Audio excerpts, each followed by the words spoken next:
الست الشاطرة كل اللي هي عايزاه تقدمه. يعني هي عايزة حب وحنان واهتمام واحتواء. بتعمل ايه؟ بتفرش أرضية.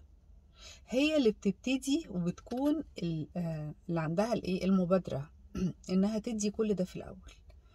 اولا هي لما بتدي ده بيعمل نوع من انواع التعود والادمان عنده. ثانيا هي بتعلمه يعني ايه حب وانا بديه ازاي. فهو تلاقي المردود دايما هو عايز يبادلك اللي انتي بتعمليه، هو عايز يرده.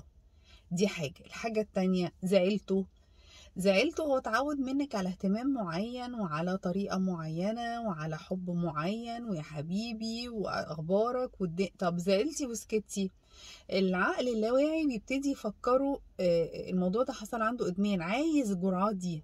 تمام. هو زيه زيك على فكرة، هو عايز نفس الحاجات اللي انتي بتبقي اتعودتي عليها منه برضو. فخليكي ست شاطرة وعوديه على حاجات معينة، اللي انتي عايزاه منه اعمليه انتي وهيرجع لك ده تاني. خليكي ست شاطرة.